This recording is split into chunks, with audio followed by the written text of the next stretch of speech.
okay, I went out to fix my deer blind that on the front of this building that had got blown over in the storm in the wind the other night. I was watching some deer. I went ahead and sat there because it's muzzleloader season. I was watching 3 does out in the field. I took some pictures for my wife. I took a picture of deer out there. One fawn, or I call it a fawn, she's born back in the spring, I think. It was walking over toward the grass over here on this side out of the cornfield, and what I take to be its mother was behind it. The doe was over by the oak tree, and this fawn was by I'm not really certain what kind of tree that is. But anyway, something stood up behind the tree over in the fence row.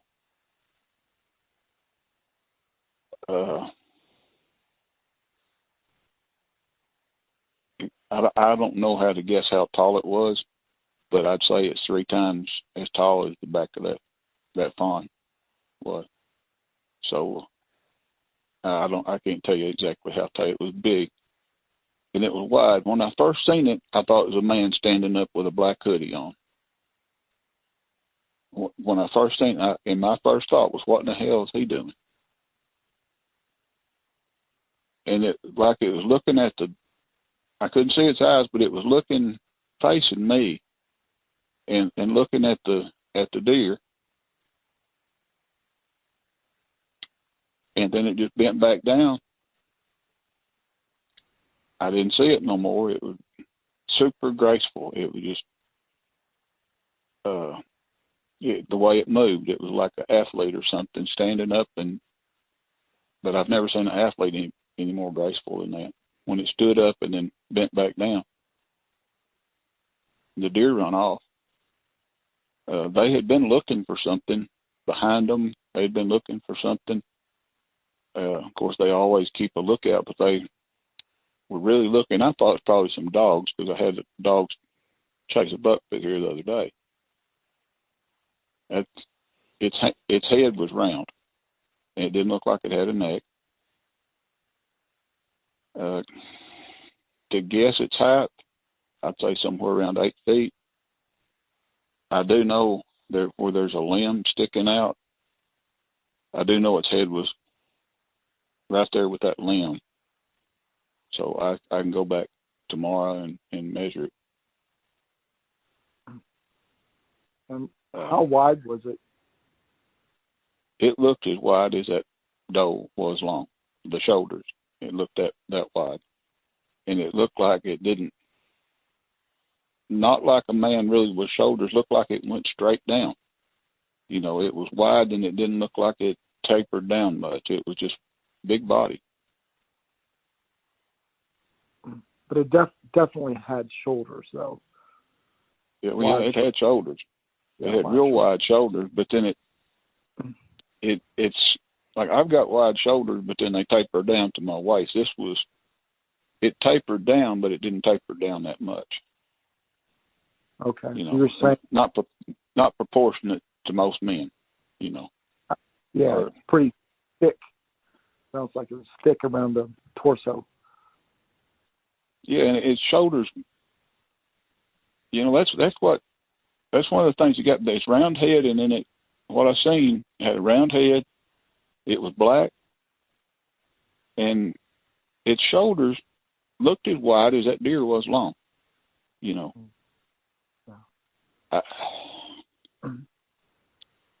And was this in the shadows of the trees, or was there any light on it?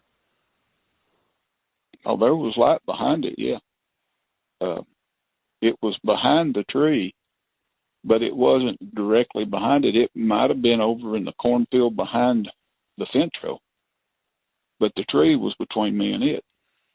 But I could see its head, and its shoulders were sticking out both sides of the tree. Its head was on the Like if I was facing it, it would have been on my left hand. Its right arm was on the north side of the tree, and then its left arm was on the south side of the tree. And like I say, I didn't get but about a 10-second look at it. So, yeah. And did anything else happen after that, or did you just go home? Well, I just sat there, and I seen the deer. They were walking kind of quick, you know. Mm-hmm. And I stared at it for a little bit where it was at, see if I could see anything. Even took the scope. I got a scope on my gun to see if I could see anything behind it. I couldn't see a thing. But that fence row, it grew up about waist high, I guess. If I'm standing back there, I'm 6'3", and if I'm standing back there, I guess the fence, it'll come up to my waist, and it's grew up. So, and it's like it stood up over the fence and then just bent back down behind it.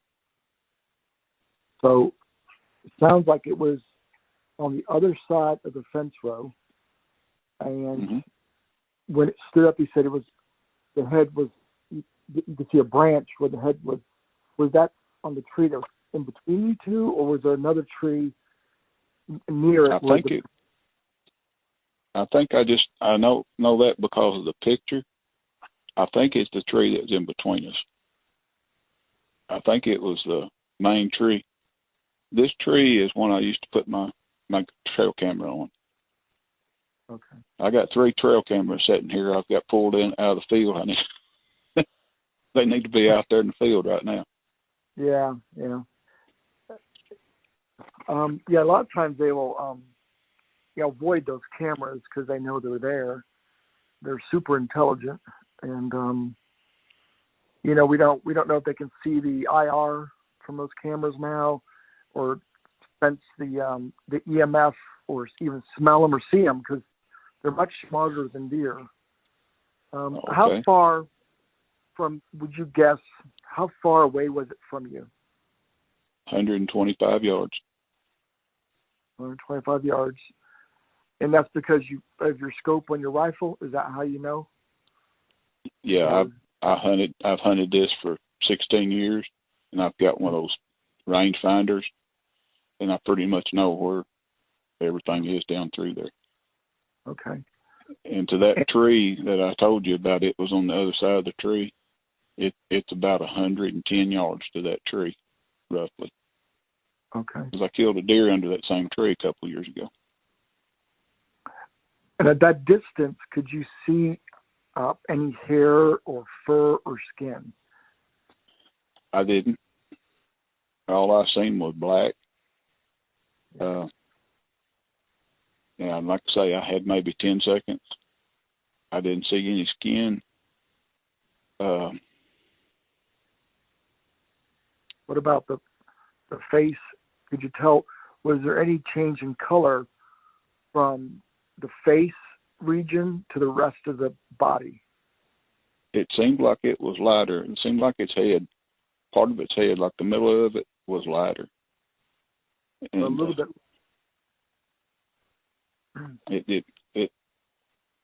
It was still dark. It was black. It was shaped like a pumpkin or something, round. But it looked like the center of it was lighter, just a little shade of black lighter. A shade of black lighter, yeah. That's good. That's a good distance. That's over a football field. So that'd be pretty hard. But if they're that massive too, because of their size, sometimes you can see a little more detail. But man, so that happened 4:30. I was wondering too. You told me you had another not encounter. Something else happened. You found some tracks. Can you talk about those again? Yes, sir. Last winter when it snowed, we got a lot of snow for us. snow had been on the ground a couple of days, and it just snowed on top of it. I walked out back to check on my cameras and clean any snow from the lens or whatever, and I found some tracks. I've got what I call a shooting house that I built out back that the raccoons have took over. And I can't climb up there anymore because of my back, so the raccoons, they've got a good place to stay. But right beside of it, there was a trail that come out of the cornfield behind me, and it walked beside that shooting house, and it looked like it stopped because both feet was together. And either stopped or it just brought both feet together close. And then it walked or ran across this field out here, and it looked like by its strides, every step was 8 to 10 feet apart in the snow. And I've got pictures of that on my phone. But it had snowed on top of the tracks. You can see it looks like its heel is a lot smaller than its toe area. Kind of like my foot, my heel smaller than the front part of my foot. You could see that in the tracks. And I had on a pair of snow boots, and I wear a size 15, and it was bigger than my tracks. I think you're right. If it's the strides that far, that's probably running, most likely running across that field. You know, if it gets out in the open like that, it's going to run. Whether it's chasing the deer, whether it's just trying to not be seen. I wonder, did you notice the track, the stride, was there any different before the field? Like, were the strides shorter or the same distance? Well, where I picked it up was I tracked it as far as I could both ways. I picked it up back in the cornfield, and I could see tracks. They wasn't as distinctive as they was out here in the hayfield, but I could see their tracks. Its tracks through there. Its tracks coming down the fence row, where same fence row I'm talking about, seeing that today. Its tracks come down the fence row. They wasn't as far apart. They was maybe 4 to 6 feet apart or something. Maybe not that big, 4 to 5 feet apart. But its stride wasn't as big then. But when it come across this hayfield, the stride was. And I've got a fence over here on the other side, and where it crossed this fence, the fence is probably 3.5 foot tall, and it looked like it jumped at one stride. Yeah, that makes a lot of sense. And when you said about 4 foot stride, that's the typical stride of a Bigfoot from lots of witnesses and stuff I've documented. Do you remember? You probably got pictures too. I was going to ask you if you could send me. I've got pictures of snow back here in the tracks in the snow. Yes, sir. Was the trackway?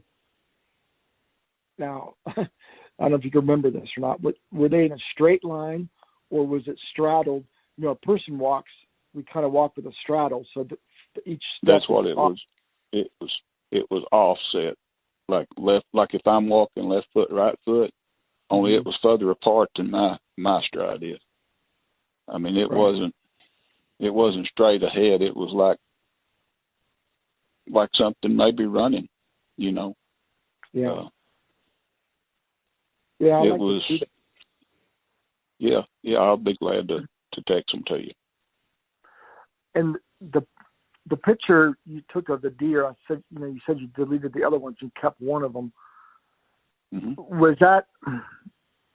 I know you looked at it pretty good, but with that deer was the creature in that picture? Like, if the creature would have stood up, would he have been in that picture of that deer? Yeah, where it was standing to the far right, where I got the picture of the deer to the far right, is where I seen the creature at. Okay, well, that's good. I'm curious too. If I give you my email address and you send me that picture too on my computer, I'm going to try to zoom in on it and see if I can see anything squatted down.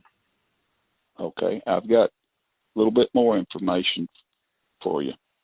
Okay. Back, I can't tell you how many years ago. I've been here 16 years. 6, 7, 8 years ago, it was about the same time of year. Back here on the fence row, because it was muzzleloader season, I was back here walking on the fence row, looking around and stuff. I saw some tracks. I wished I'd got some plaster. I saw 2 tracks.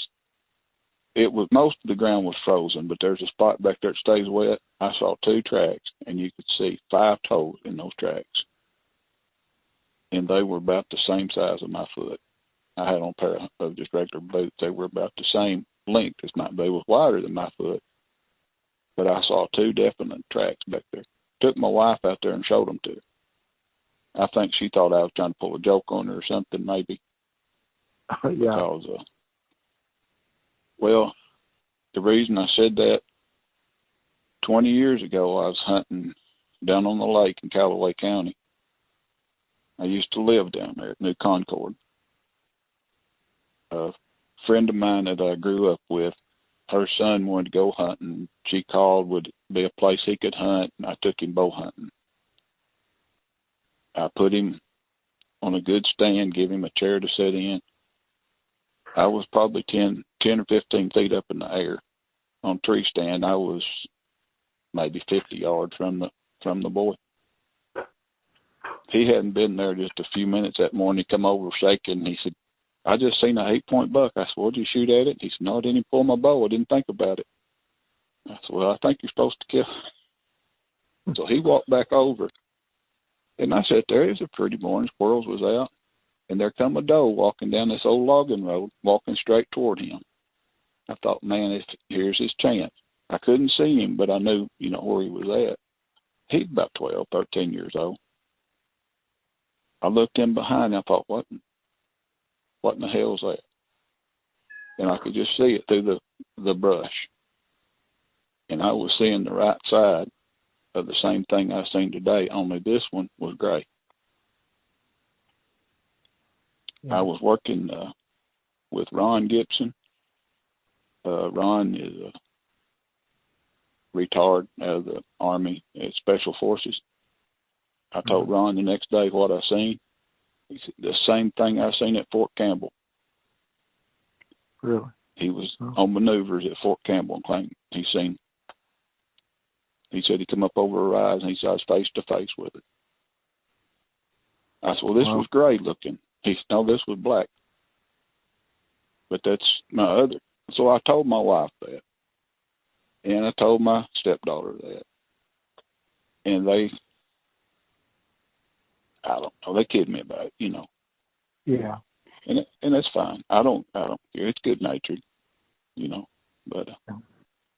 So since that first sighting, did you become a believer? Did you watch all the shows?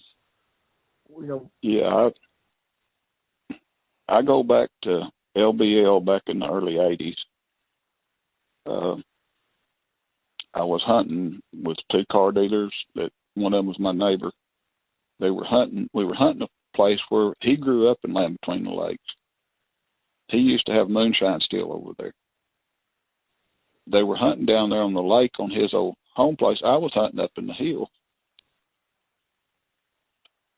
About an hour before dark, they were both standing at the car, and I thought, our truck. I thought, well, one of them killed a deer, so I walked down there. No, and they wouldn't say what was wrong. And there in a few minutes, Billy Hoskins looked at Danny Ham and said, well, think it's safe to go down there and get our stuff. And they went down there and got the deer stand and climbing stand and got Danny's stool, and they walked out. And they told me something had come through over there to run them out. I was rabbit hunting that same area later that fall, and I found a deer over there that just looks like something had tore his neck and head off. We found his neck and head laying there, and the rest of the deer laying here, and part of the back ham ate off you know, looked like something had just tore it apart. Did they tell you what they saw? They never did. Bill said, if I tell you, you'll laugh. But he said, they've been over here. And I grew up, well, I say grew up, I was 18, 19. I went to work for a bricklayer that lived over there. And he used to tell stories about sitting in his house by the front door with a shotgun, his brother by the back door. There are two families in one house while these things threw rocks at their house. That was back in the late 50s.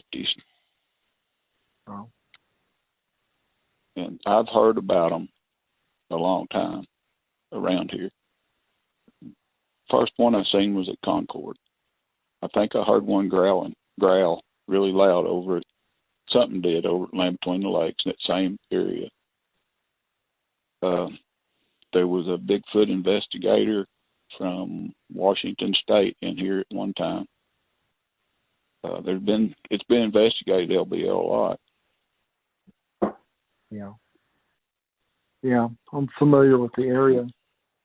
Yeah, some of them that from that area, they tell you more about it than I can. That was my own experience. These other people you're talking about, are they still alive? Any of these people? Well, one of the car dealers is dead. The other one's still alive. I don't know if he would say anything because he's got a really big car dealership now. Yeah. I can talk to him. Okay. We've been friends all of our life. That ain't no problem. I like to hear what he saw. And what about the one who was at Fort Campbell? Are you still friends with him? I haven't seen him in years. I haven't seen him in 15 years probably. I don't know if he's still alive. Okay.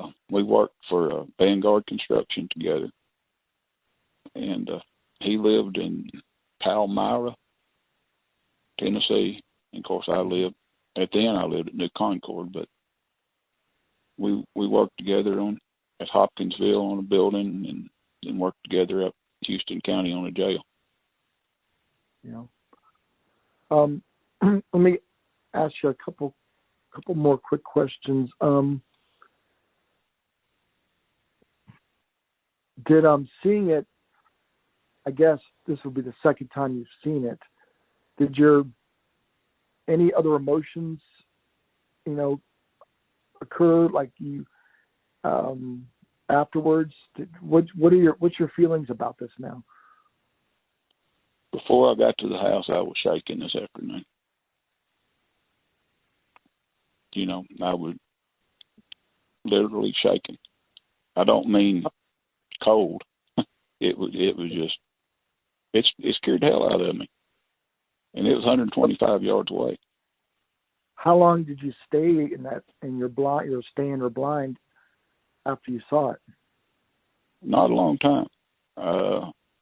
10 minutes. I wanted to see it again. And I wanted to see where the deer went. And, there's one really good buck running out here. And I thought, there ain't no deer in this country. I wouldn't fight no deer in this country. I wouldn't fight that thing for every deer out here. If it was even hunting the deer. I don't know if it was hunting the deer or feeding with the deer. Now that I think about it, because something that big being that close, those deer had to know it was there. Also, I forgot, been a few years ago, this field out back behind me, it was beans then. I seen some tracks in it. Seen a couple of, I got my neighbor, John Hopkins, down here. And we went over here. And I told him, I said, I've been smelling this thing. I haven't smelled nothing in a long time, but that one stunk. He walked over here with me, and we walked through it past a thicket. And he says, is that the smell you're smelling? I said, yeah. And he turned around, and he had a bad back and a bad leg, and he hobbled and run all the way back up here and got in his car when he smelled it and seen the tracks. and get him to own up to that. That won't happen as far as him running away from it. But, yeah. but I've seen in this area over 16 years in this area, I've seen different things, you know. Yeah. And tonight just kind of, or this afternoon, it just kind of, I don't know, it's kind of I need to talk to somebody, you know. So, and I got on the website and found you. Just the internet you were searching? Yeah. Did you report this to, not this one, I guess, but the other sighting, did you report it to any other investigator or organization? No, matter of fact, when I seen the first one, Ron Gibson at work was the only person I told for a long time. Yeah. Because he told me, he said, people think you're crazy when you see it, when you tell them. Yeah. And now I've told some people, I've told my wife, and I told my stepdaughter and son-in-law, and they act like you're nuts, you know. Yeah, it happens a lot. Well, I'm glad you contacted us. When you talked about the smell of the one that you guys just smelled something, what did it actually smell like? I can't describe it. It's not a rotten meat smell. It's a bad smell, but it's not a rotten meat smell, and it's sure not a skunk smell. It's just musk. The one I seen at Concord, it had that smell. The gray one. The gray one. It had that smell. That, whatever I seen at Concord, I never did. I've lived there on the lake. I never did turn the air conditioner on until I moved. When I was moving out of the house, I turned it on because it got hot in there. Because I had a good breeze and I worked construction, so I used to be in the sun all the time. I'd leave my windows open, and sometimes at night, that smell would wake me up. I'd get up and shut the windows. I had a little bird dog that, whatever it was, just scared her to death. The neighbor had a big black Akita that hung out with my little bird dog. It scared it. They were both on the porch one night. The Akita, to try to hand the Akita a treat or something, he'd bite you. He didn't want nobody within 5 feet of him. Mm. In fact, his owner said, you know, if you're going to give him a treat, just throw it to him because he'll bite you. I seen the Akita and my bird dog up on the front porch one night.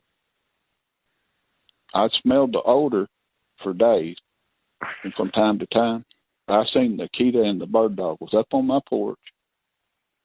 I opened the door, my bird dog was outside dog. She run in the house and got under the bed.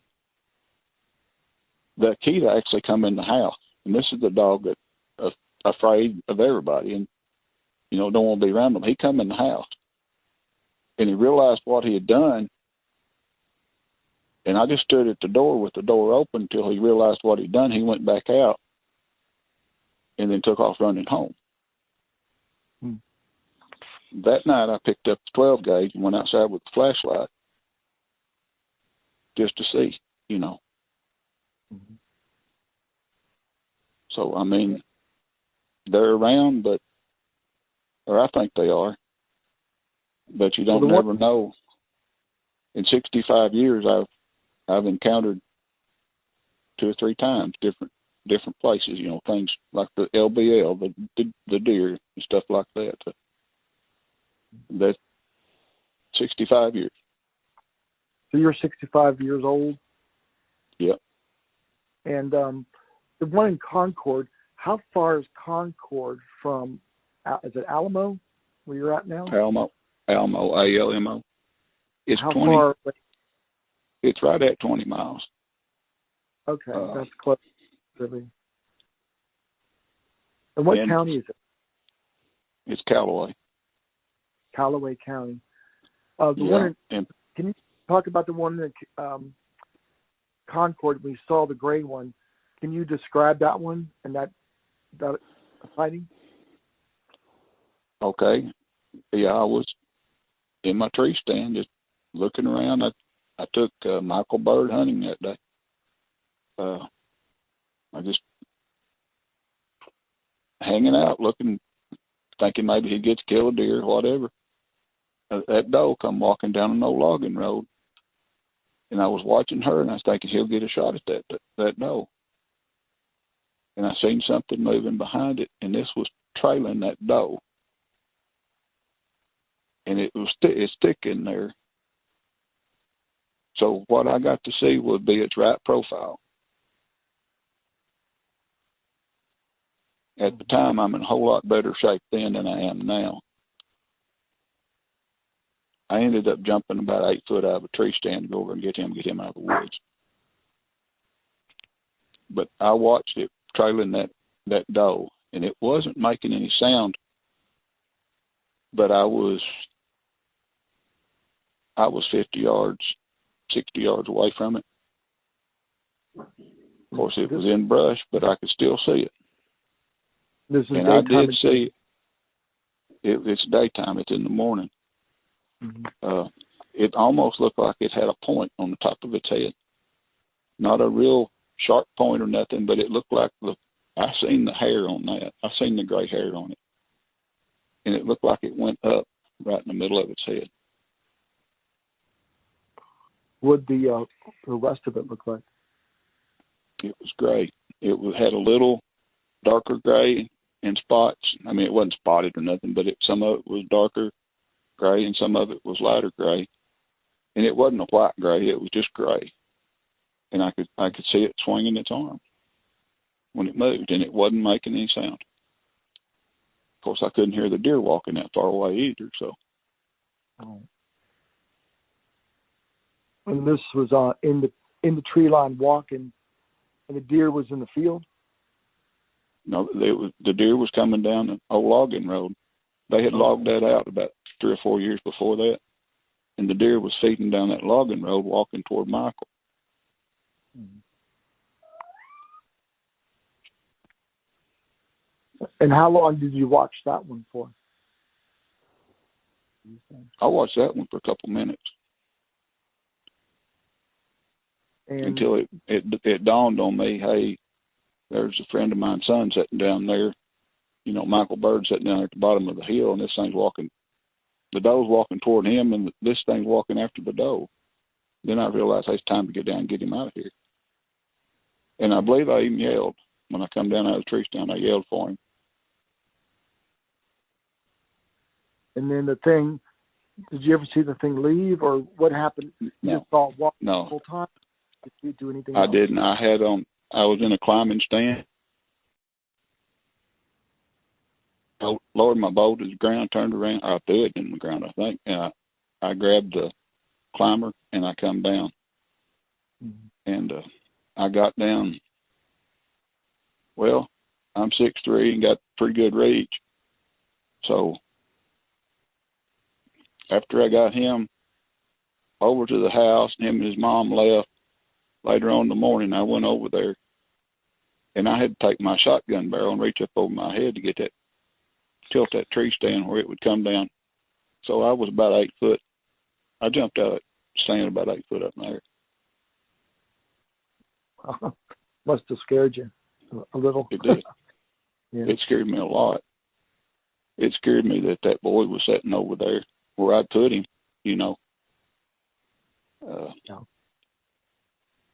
to try to get him a deer. It really scared me. When you watched, I grew up. I watched that one for a couple minutes. And how far away was this one from you? Maybe 50 yards. Maybe. I don't think it wasn't that far. It's close. So, did you see any more details on this one, on the face or the head? The only thing I seen was sideways right-hand profile. I remember it had long arms. And when it walked, it was like it was stalking. And when it walked, it moved its arms, but it didn't really swing them, like a big straight. They would just move your arms like a man would, like if you're stalking something. I squirrel hunted all my life. Like if you're slipping up on a squirrel or something, that's the way it was moving. Mm-hmm. and but I do remember it had long arms. But I was looking at it through a screen of brush because, you know, I could take you to that place and show you where that was at, and that's all changed in 20 years so much. You know, you probably couldn't even see anybody over through there now. It's grew up that much. The one you saw today, Mm-hmm.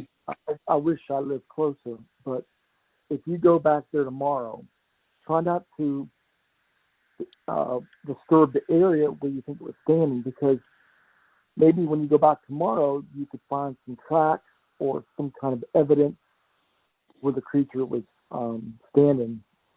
Would you do that, or could you? That's what I'm planning on doing. Okay, so really check the area out thoroughly. Look for hair, broken branches, take pictures. Try to gauge the height a little bit better if you could. Okay. I'd give anything if I lived closer to come out there and look around. But if you could just contact me once you do that, either tomorrow night or the next night, I'd really appreciate it. I will. I sure will. I planned on going out there tomorrow at midday or something. You know, I'm not going deer hunt anymore. Get your cameras out. Now I know I said earlier they can tell when there's cameras around, but I still think you could try to hide them a little bit, put them up higher or lower than you normally would. You know, not direct line of sight, and try to disguise them. Put them up in different areas, and even bait them. If you had some apples or even a child's toy, something shiny, put something out there. Because I do believe, even though they're intelligent, sometimes they can slip up, and you might get a picture of one. Man, that would be terrific. Yeah, it would. I tell you what, I'd love to have a picture of one of them. Yeah, you and a million other people would too. Yeah. Well, there's been some out there. There's some, but you know, nothing as great as the Patterson-Gimlin footage. That's still the best footage to date. But just get your cameras out, hide them good, and see what happens. And I really appreciate you contacting me. If you have any other questions, you know, feel free to call me or text me. It's good to talk to somebody. It's good to talk to somebody that knows I'm not nuts.